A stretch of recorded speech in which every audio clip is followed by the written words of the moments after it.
देखिए, यहाँ पर कहा गया मूल्यों से वंचित शिक्षा जैसे अभी उपयोगी है, व्यक्ति को अधिक चतुर बनाने बनाने वाली लगती है। बहुत अच्छी यहाँ पर देखिए है। मूल्यों से वंचित शिक्षा जैसे अभी उपयोगी है, व्यक्ति को अधिक चतुर बनाने वाली लगती है।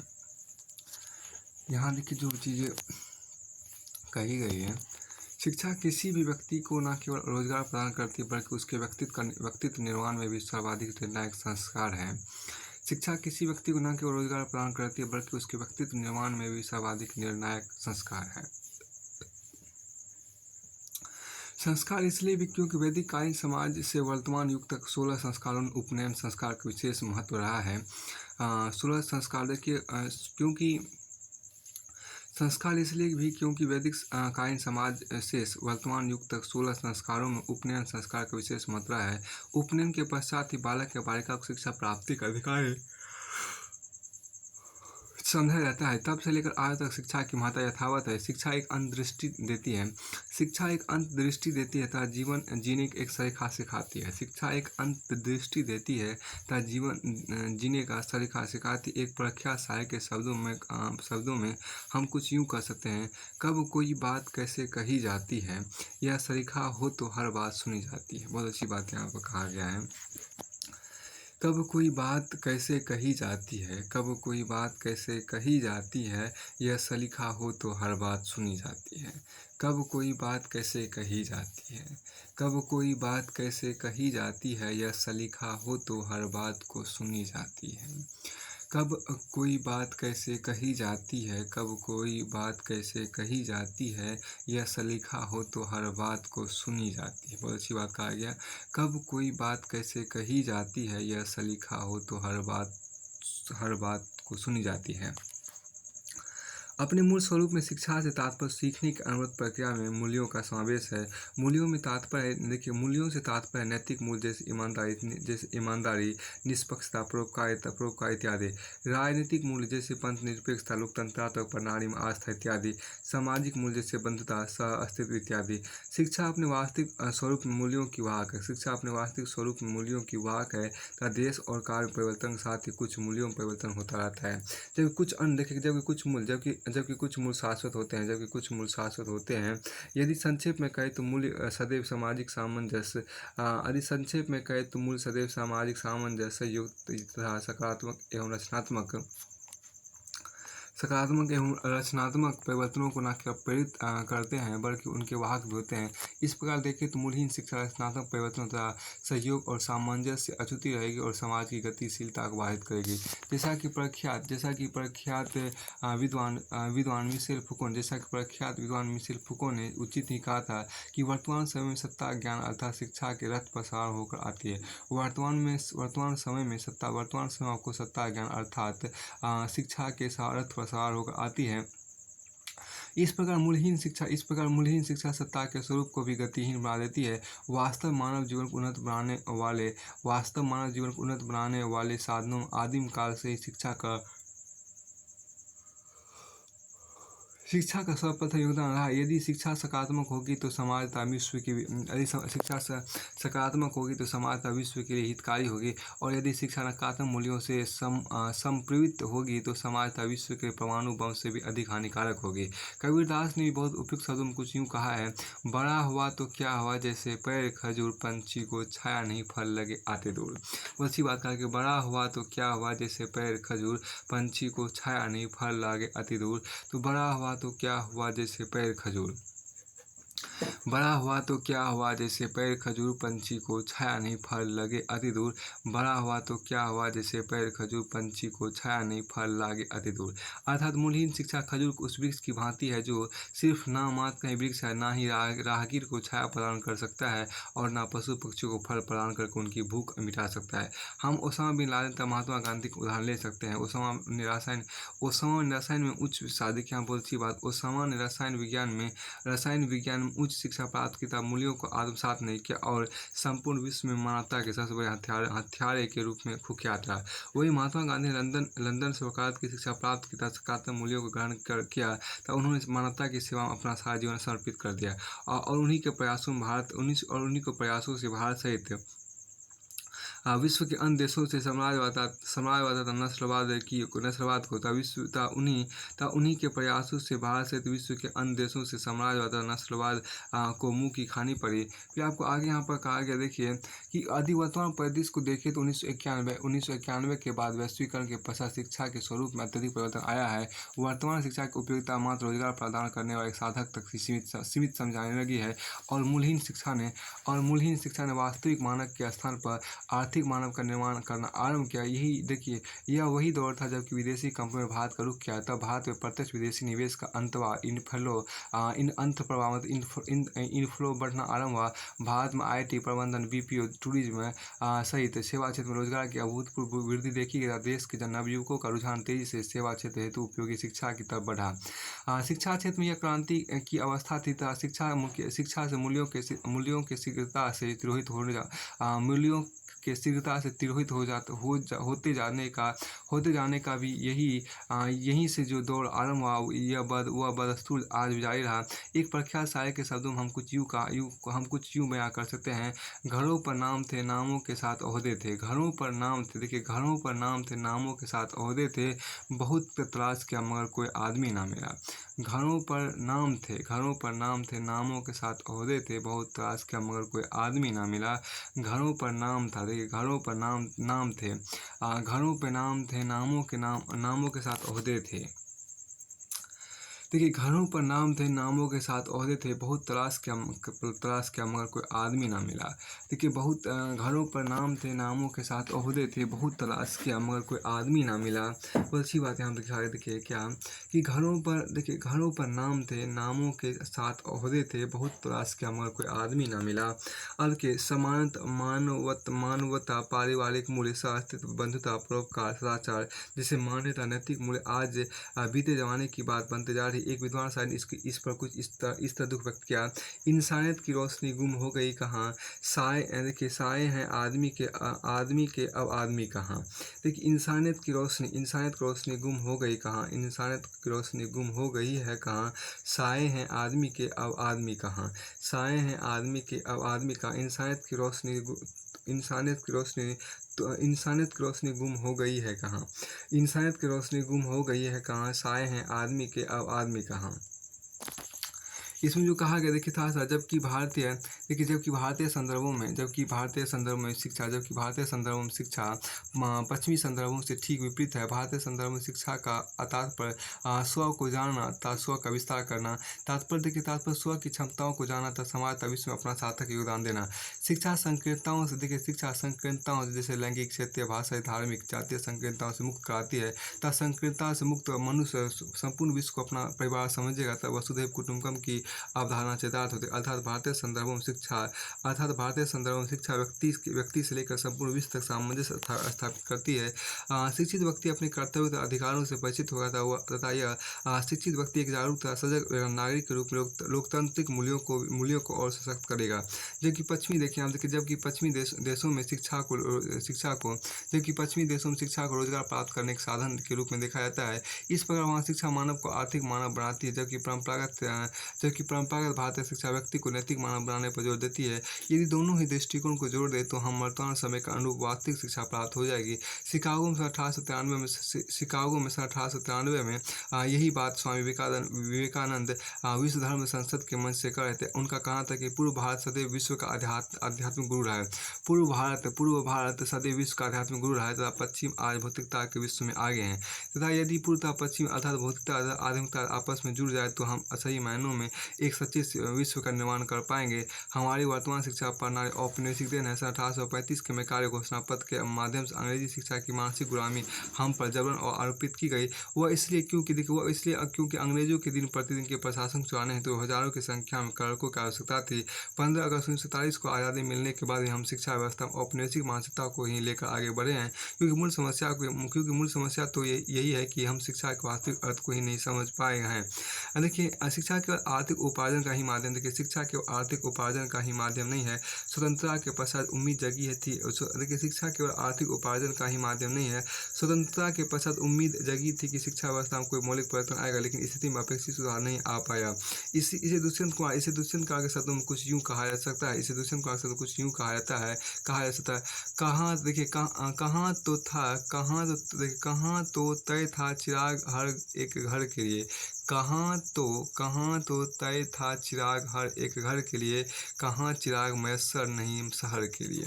कहाँ तो तय था चिराग हर एक घर के लिए, कहाँ चिराग मैसर नहीं शहर के लिए।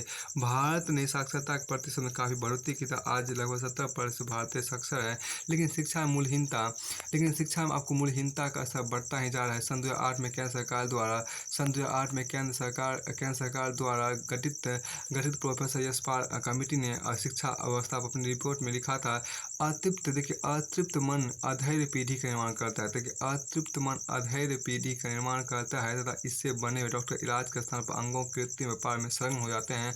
इंजीनियर पुल बनाने से पहले गिराने की तरकीबें सोचने लगते हैं। बहुत अच्छी बात यहाँ पर कहा गया, अतृप्त मन, यहाँ पर देखिए क्या था, गौर कीजिए, अतृप्त मन अधैर्य पीढ़ी का निर्माण करता है, अतृप्त मन अधैर्य पीढ़ी का निर्माण करता है। यहाँ जो कहा गया आपको थोड़ा सा देखिए, अतृप्त मन अधैर्य पीढ़ी का निर्माण करता है तथा इससे बने हुए डॉक्टर इलाज के स्थान पर अंगों के कृत्रिम व्यापार में संलग्न हो जाता है तथा इंजीनियर पुल बनाने से पहले गिराने की तरकीबें सोचने लगते हैं। देखिए यहाँ जो कहा गया, आज समय आ गया है शिक्षा के साथ उचित मूल्यों का भी समावेशन अनिवार्य किया जाए, क्योंकि मूल्यहीन शिक्षित व्यक्ति समाज के निरक्षर व्यक्ति से अधिक खतरनाक होता है, क्योंकि मूल्यहीन शिक्षित व्यक्ति समाज के लिए निरक्षर व्यक्ति से अधिक खतरनाक होता है। अमेरिकी राष्ट्रपति थियोडोर रूजवेल्ट ने माना था कि एक व्यक्ति के मस्तिष्क को शिक्षित कर देना किंतु उसके अंदर नैतिक शिक्षा का समावेश न करना समाज के एक संकट को आमंत्रण देना। बहुत अच्छी बात कहा गया। देखिए यहाँ पर अमेरिकी राष्ट्रपति थियोडोर रूजवेल्ट का मानना था कि अमेरिकी राष्ट्रपति थियोडोर रूजवेल्ट का मानना था कि एक व्यक्ति के मस्तिष्क को शिक्षित कर देना किंतु उसके अंदर नैतिक शिक्षा का समावेश ना करना समाज के लिए एक संकट को आमंत्रण देना है। वास्तविक अर्थों में देखिए, वास्तविक अर्थों मूल वही वह तत्व है जो मानव मशीन में भेद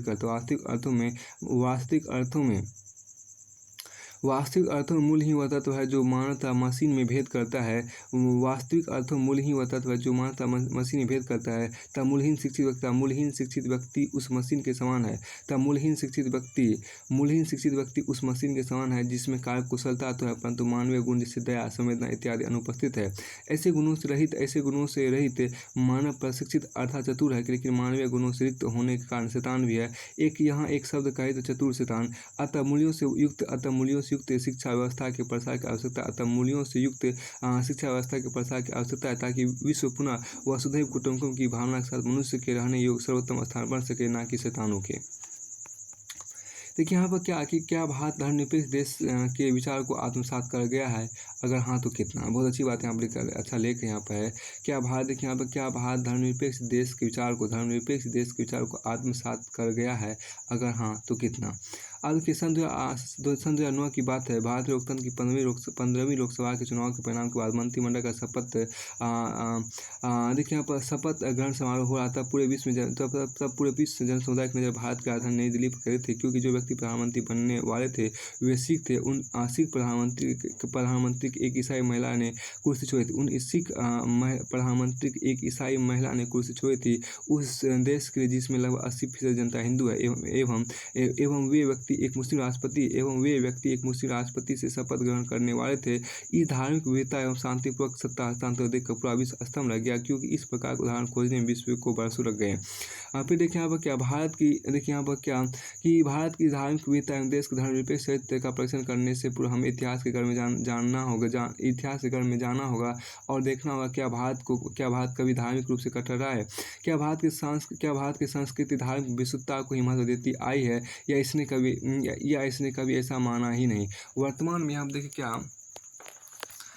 वर्तमान में भारत का धर्मनिरपेक्ष चरित्र पहले से कितना भिन्न है? वर्तमान में भारत का धर्मनिरपेक्ष चरित्र कितना कितना देखिए यहाँ पर क्या वर्तमान में भारत का धर्मनिरपेक्ष चरित्र पहले से कितना भिन्न है? इन तमाम प्रश्नों की तहों में जाने की जरूरत है। भारत शुरुआत से ही सनातन संस्कृति का पोषक एवं सर्वधर्म समभाव का समर्थक रहा है। हमारी संस्कृति सहिष्णुता, संवर्धन एवं सर्व कल्याण को हमेशा से ही प्रतिबंधित करती आई है।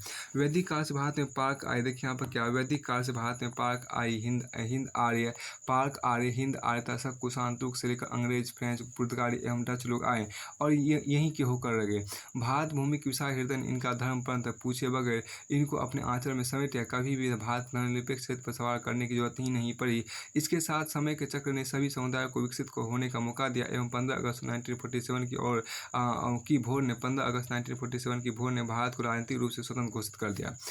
तभी संविधान निर्माण के संविधान सभा का गठन हुआ तो हमारे स्वतंत्रता सेनानी एवं संवैधानिक विशेषज्ञों ने भारतीय संविधान की प्रस्तावना धर्मनिरपेक्ष नाम जोड़ने को तर्कसंगत नहीं समझा, क्योंकि जो देश अपने विश्वास, रीति रिवाजों, मूल्य, मानवता की परंपरा एवं विशुद्ध धर्मनिरपेक्ष हो, उसे स्वघोषित धर्मनिरपेक्ष जरूरत नहीं रहती। लेकिन संविधान अनुच्छेद 25 से अनुच्छेद 28 तक धार्मिक स्वतंत्रता के अधिकार को मूल अधिकारों के रूप में मान्यता देकर हमने सिद्ध कर दिया कि भारत अपनी प्रकृति में धर्मनिरपेक्ष ही है।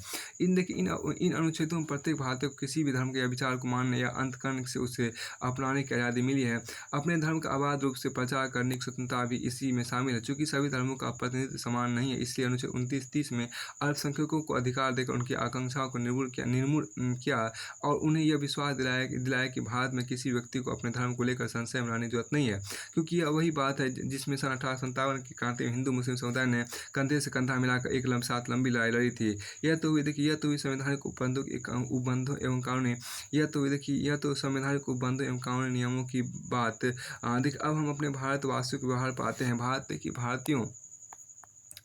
यहाँ पर जो क्या कि भारतीय व्यक्ति के अंतर्मन से लेकर बाह्य आचरण तक धर्मनिरपेक्षता, बाह्य आचरण तक आपको धर्मनिरपेक्षता हमेशा विद्यमान रही है। हमारा धर्मनिरपेक्ष आचरण आम आदमी से लेकर देश के राष्ट्रपति के आचरणों से सहज देखा जा सकता है। आज भी होली, दीपावली, रक्षाबंधन और ईद, रमजान, पर्युषण पर्व, लोहड़ी एवं बुद्ध पूर्णिमा के शुभ अवसरों में पूरा देश एकाकार हो जाता है। ग्राम पंचायत के सरपंच से लेकर देश के राष्ट्रपति तक, जिला के जिलाधिकारी से मंत्रालय के सचिव तक सभी पदाधिकारी देशवासियों को पर्व की शुभकामनाएं देते हैं। हमारे सार्वजनिक संपत्ति जैसे सड़क, रेलवे स्टेशन, डाकघर आदि का नाम धार्मिक, प्रगतिशील एवं उदारवादी लोगों के नाम पर रखना हमारे धर्मनिरपेक्ष क्षेत्र को ही क्यों बयां करता है। हज यात्रा के लिए सब्सिडी एवं कैलाश मानसरोवर के तीर्थ के लिए राज्य द्वारा सुरक्षा की चाक चौबंद व्यवस्था भारतीय धर्मनिरपेक्षता के आत्मसातीकरण की अभिव्यक्ति है। हम अपने देश के साथ अन्य देशों को हम अपने देश के साथ अन्य देशों जो भारत के साथ ही या उसी कालखंड में आज़ाद हुए थे से तुलना करते हैं तो स्थिति और ज़्यादा स्पष्ट हो जाती है। भारत की धर्मनिरपेक्षता कोई श्रीलंका, सीरिया, लीबिया या सूडान नहीं जो मामूली ऐसे झोंकों से गिर जाए। लेकिन ऐसा कतई नहीं कि हमारी धर्मनिरपेक्षता की पुस्तक के सभी पृष्ठ स्वर्णिम ही है। 1984 में सिख दंगों को लेकर भारत का वातावरण कट्टरवादी विचारों से दूषित हुआ तो कश्मीर घाटी से पंडितों के जबरन पलायन ने भी हमारे संविधान की आत्मा को ठेस पहुंचाई। उन घटनाओं ने भावुक भारतीयों के नब्ज को संभालना चाहा, मगर वर्ष 2002 के गोधरा कांड ने बुरी यादों को पुनर्जीवित किया एवं हमें एक और चेतावनी दी कि हमें समय रहते सचेत होने की जरूरत है। पिछले कुछ वर्षों से हम देख रहे हैं कि हमारे देश से कुछ सांप्रदायिक तत्वों ने मतों के ध्रुवीकरण की कोशिश की, लेकिन भारतीय जनमानस ने उनके कुत्सित प्रयासों को विफल कर पुनः भारतीय धर्मनिरपेक्षता के चरित्र की सत्यता को प्रमाणित किया। हमारी धर्मनिरपेक्षता इतनी संकीर्ण नहीं है कि यह सिर्फ धार्मिक विश्वासों को अपनाने मात्र की ही आज़ादी हो। भारत की गंगा जमुनी तहजीब, सांस्कृतिक तत्व, भाषा, रहन सहन, वेशभूषा, चाल चलन, नैतिक मूल्य, कर्तव्य परायणता, मानवता, न्याय आदि को भी अपने भीतर समेटती है। भारत की गंगा जमुनी तहजीब को लेकर हिंदी एवं उर्दू भाषा के समृद्ध मेल को किसी कवि ने ठीक ही अपनी वाणी में इस प्रकार पिरोया है कि हिंदी और उर्दू में बस फर्क इतना है, वह देखते ख्वाब तो हम देखते सपना है।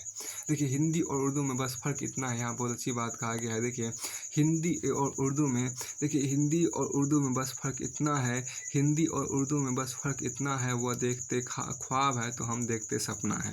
हिंदी और उर्दू में बस फ़र्क इतना है कि वह देखते ख्वाब है तो हम देखते सपना है। निष्कर्ष स्वरूप में यह कहा ठीक है कि भारत का धर्मनिरपेक्ष चरित्र सदस्यों से भारतीय के व्यवहार की झलकता रहा है। हाँ, बीच में जो कुछ चेतावनी संकेत जरूर मिले हैं, उनसे सचेत होने की आवश्यकता है, तभी प्रत्येक भारतवासी गर्व से कह उठेगा, सारे जहाँ से अच्छा हिंदुस्तान हमारा। फिर उसके बाद आगे यहाँ देखिए क्या कि एक आगे जो आपको यहाँ पर दिया गया है, यहाँ पर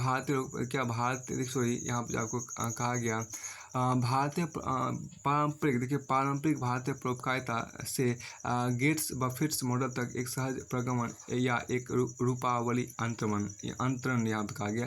पारंपरिक, देखिए पारंपरिक भारतीय परोपकारिता से गेट्स से बफेट्स मॉडल तक एक सहज प्रगमन या एक रूपावली अंतरण की बात की गई। तुम्हारे, अब देखिए आप निशान, ये बात देखिए यहाँ पर, तुम्हारे दिल की चुभन, यहाँ देखिए पारंपरिक भारतीय परोपकारिता से गेट्स बफेट्स मॉडल तक एक सहज प्रगमन या एक रूपावली अंतरण की बात कही गई है। हाँ, यहाँ हम देखिए क्या कि तुम्हारे दिल की चुभन भी जरूर कम होगी, किसी के पाँव से कांटा निकाल कर देखो, कि तुम्हारे दिल की चुभन भी जरूर कम होगी, किसी के पाँव से कांटा निकाल कर देखो। देखो कवि डॉक्टर कुंवर बेचैन की यह पंक्तियाँ खुद से परे समाज के प्रति अपने सरोकारों को समझने में मदद करती है और परोपकारिता की अवधारणा एक वानगी प्रस्तुत कर प्रेरणा प्रदान करती है। पर हमें यहाँ तो यह भी समझना होगा कि परोपकारिता है क्या, इसका स्वरूप क्या, इसके लक्ष्य कौन कौन से हैं, इस अवधारणा की वस्तुतः प्रासंगिकता क्या है। प्राचीन काल से लेकर अधुनातन वैज्ञानिक युग तक इसका विकास किस प्रकार हुआ, इसका वर्तमान स्वरूप क्या है, और क्या ये अपने वर्तमान वैश्विक स्वरूप तक किसी सहज प्रगमन द्वारा पहुंची है अथवा किसी आकस्मिक रूपावली अंतर्मन के माध्यम से। परोपकारिता दरअसल किसी देश या काल अथवा समय की सीमाओं से परे एक व्यापक और वैश्विक अवधारणा है। आध्यात्मिक जगत से लेकर भौतिक संसार में, सामाजिक, आर्थिक, राजनीतिक, दार्शनिक, सांस्कृतिक, वैज्ञानिक सभी क्षेत्रों में, ग्रामीण एवं नगरीय परिप्रेक्ष्य में व्यक्तिक एवं सामूहिक स्तर पर परोपकार का दायरा पर्याप्त विस्तृत है। परोपकार शब्द दो शब्दों पर प्लस उपकार से मिलकर बना है। पर अर्थात अन्य, पर अर्थात अन्य और उपकार यानी सहायता अर्थात सहयोग। देखिए परोपकार का शाब्दिक अर्थ है दूसरों की सहायता करना। देखिए आपको यहाँ व्यापक परिप्रेक्ष्य में देखें तो परोपकारिता के फलक का विस्तार अपने मित्र बंधु बांधव परिचित पड़ोसी, अपने शहर एवं प्रांत के लोग, देश से लेकर संसार के मनुष्यों तक और उससे भी आगे पशु पक्षी, पेड़ पौधे और पर्यावरण के घटकों तक हो सकता है। यदि अंतर्राष्ट्रीय राजनीतिक क्षेत्र में देखें तो प्रचुर प्राकृतिक संपदा संपन्न राष्ट्र को वंचित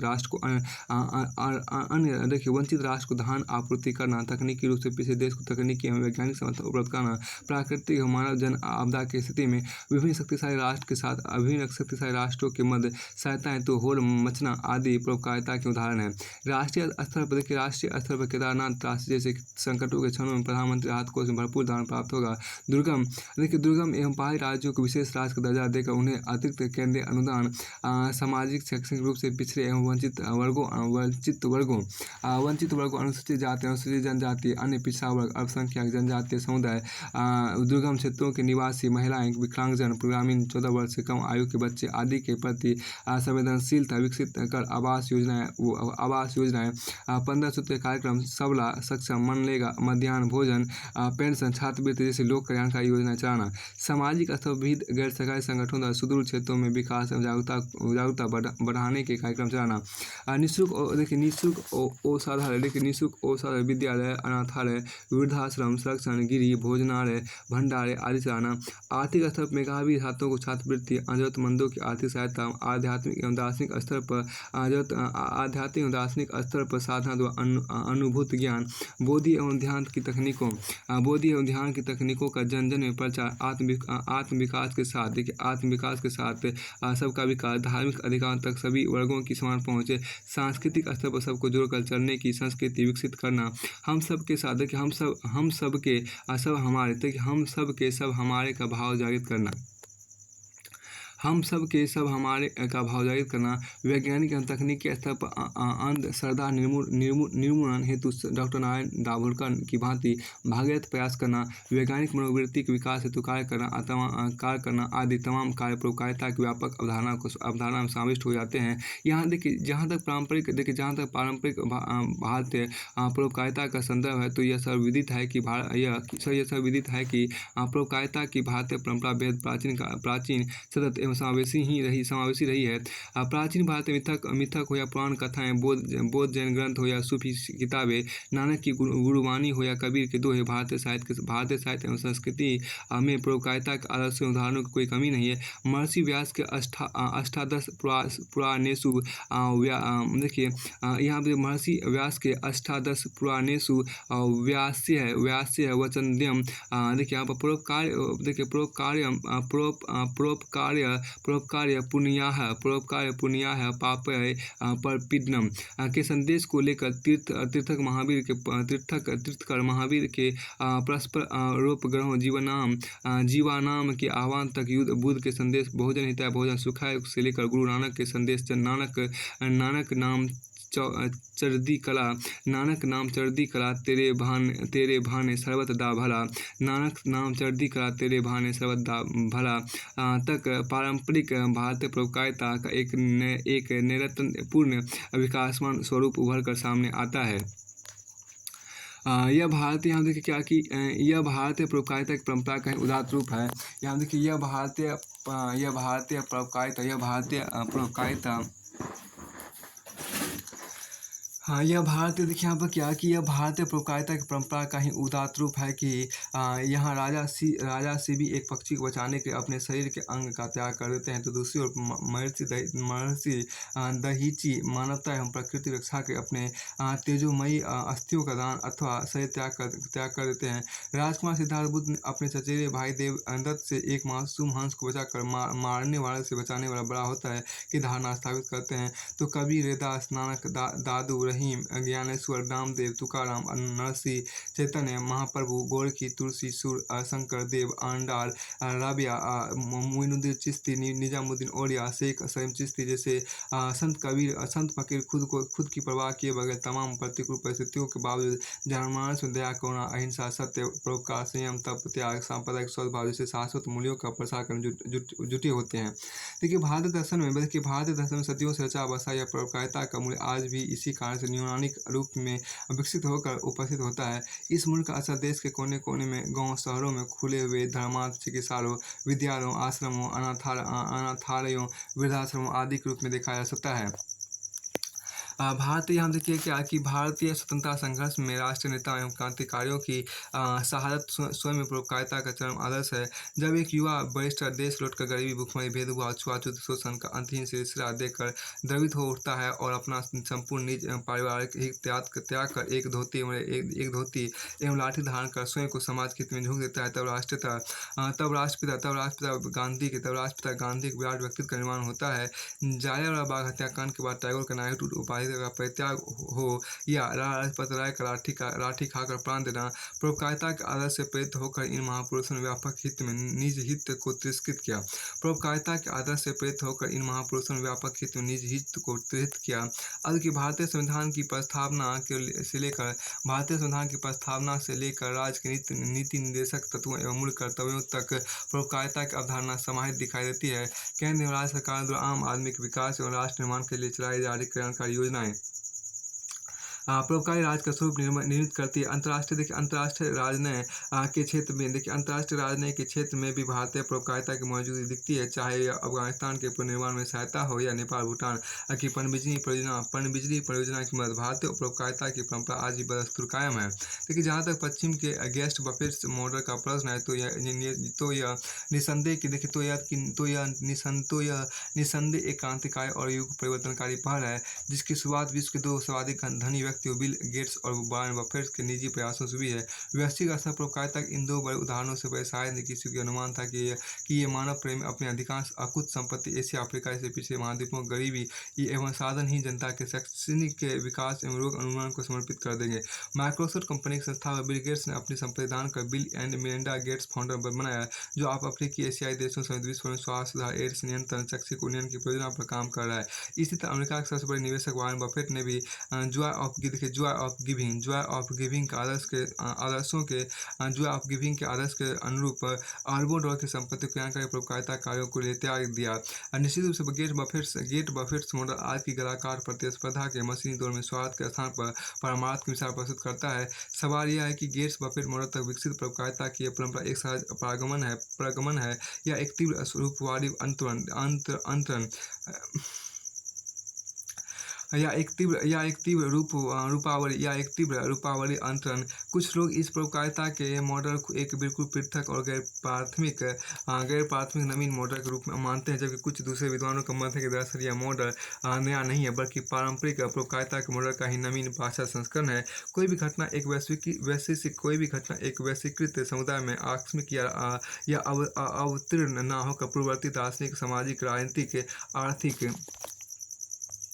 आर्थिक सांस्कृतिक विकासमान परिस्थितियों का पर्याप्त प्रभाव स्वयं समेटे हुए होती है। यद्यपि गेट्स बफेट मॉडल अपने स्वरूप एवं क्षेत्र विस्तार का कार्य संपादन पर्याप्त रूप से पारंपरिक भारतीय परोपकारिता के मॉडल से भिन्न एवं नवोन्मेषी है, परंतु उस पर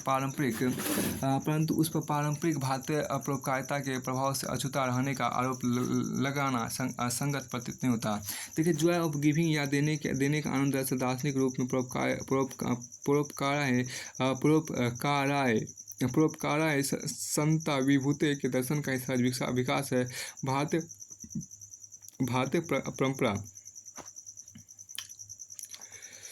भारतीय परंपरा व्याप्त वसुधैव कुटुंबकम के चिंतन का ही यह सहज प्रगमन है कि गेट्स बफेट मॉडल अपनी कल्याणकारी गतिविधियों को अमेरिका तक सीमित न रखकर विश्व के सर्वाधिक पिछड़े एवं गरीबी क्षेत्रों तक विस्तृत कर रहा है।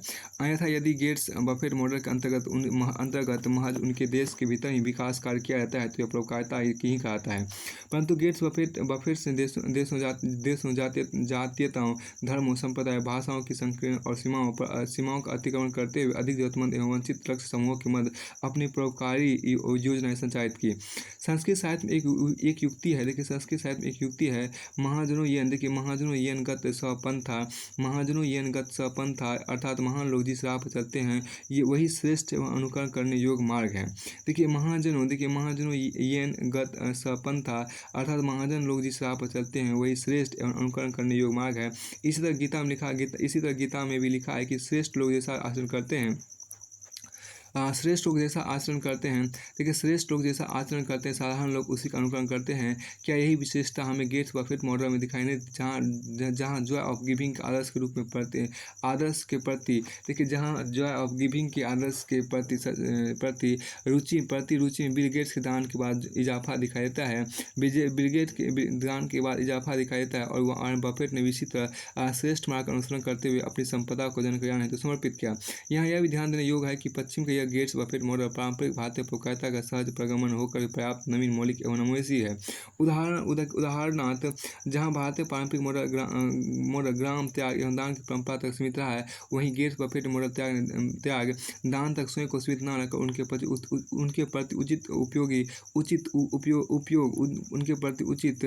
उपयोग और कल्याणकारी कार्यक्रम एवं गतिविधियों तक अपना विस्तार किया है। बिल गेट्स विश्व में घूम अपनी परोपकारिता की कल्याणकारी योजनाओं की निगरानी, प्रयोक्षण एवं समीक्षा करते हैं। यह महत्वपूर्ण है क्योंकि बहुधा ऐसा देखा जाता है कि परोपकार के प्रयास में दान का दुरुपयोग या अनुपयोग होने लगता है। इसके अतिरिक्त गेट्स बफेट मॉडल की कार्य संस्कृति, कॉर्पोरेट कल्चर की कार्यकुशलता, तीव्र निर्णय, प्रोफेशनलिज्म, लक्ष्य आधारित कार्यक्रम निर्माण जैसी आधुनिक मैनेजमेंट युक्तियों से लेस है। यह पद्धति भी गेट्स बफेट मॉडल की मौलिकता एवं विशिष्टता को स्थापित करती है। इसके अतिरिक्त गेट्स बफेट मॉडल का पारंपरिक उद्देश्य भारतीय मॉडल से मेल खाता है। यदि प्रभाव की दृष्टि से भी देखें तो रहीम लिखते हैं कि रहमन यूं सुख बहुत है। देखिए, रहमन यूं सुख होता है, उपकारी के संग बांटने वाले को लगे जो मेहंदी के रंग। अब बहुत अच्छी बात यहाँ देखिए कहा गया क्या देखिए रहीमन यूँ सुख होत है, रहीमन यूँ सुख होत है उपकारी के संग, रहीमन यूँ सुख होत है उपकारी के संग, बाँटने वाले को लगे ज्यों मेहंदी के रंग। ठीक इसी तरह गेट्स बफेट मॉडल के क्रियाकलापों के परिणामस्वरूप न केवल उनकी कंपनी को वैश्विक साख एवं प्रतिष्ठा में बढ़ोतरी हुई बल्कि उनकी बैलेंस शीट से भी पहले से मजबूत ही हुई है। यही नहीं, इनके साथ ही कॉर्पोरेट जगत जिसे CSR कॉर्पोरेट सामाजिक दायित्व को लागू करने में हिचक होती थी, अब प्रवक्ता गेट्स बफेट मॉडल से प्रेरित होकर अपने प्रवक्ता के दायित्वों में वृद्धि कर रहा है। लिहाजा पारंपरिक भारतीय प्रवक्ता से गेट्स बफेट मॉडल तक प्रवक्ता की शाश्वत एवं सार्वभौमिक परंपरा निरंतर विकासमान रही है। साथ ही कहना होगा कि प्रवक्ता के गेट्स बफेट मॉडल ने प्रवक्ता के मूल्यों को वैश्विक परिदृश्य पर उभारा है और इसे अंतर्राष्ट्रीय स्तर पर प्रस्तुत कर नवीनता भी प्रदान की है। उसके देखिए यहाँ पर देखिए इसी तरह एक चीज़ आपको स्पष्ट हो गया। देखिए यहाँ हम जिस भी साल के लिए यूपीएससी क्वालिफाई करें, उस साल की जो वर्तमान घटनाएं होती है वो काफ़ी महत्वपूर्ण होती है, क्योंकि वर्तमान घटनाओं से ही संबंधित आपको प्रश्न भी आते हैं, निबंध में भी आते हैं और आपको आंसर राइटिंग मतलब जो आपको पेपर होते हैं हिस्ट्री ज्योग्राफी जो आपको उससे संबंधित पेपर भी हिस्ट्री ज्योग्राफी इकोनॉमिक्स जो आपको पॉलिटी होते हैं वो भी वर्तमान घटनाओं से प्रेरित होते हैं, निबंध वर्तमान घटनाओं से प्रेरित होते हैं। यानी कि हमें वर्तमान घटनाओं को मुख्य केंद्र में लेते हुए अपनी तैयारी को वर्तमान घटनाओं पर अधिक केंद्रित करना चाहिए। और एक वर्तमान घटनाओं की तैयारी अपने वर्तमान घटनाओं में जो है उसमें जो मुख्य बात है उनके समझने पर उनको लिखने पर अधिक ध्यान केंद्रित करना चाहिए। आगे यहाँ देखिए कहा गया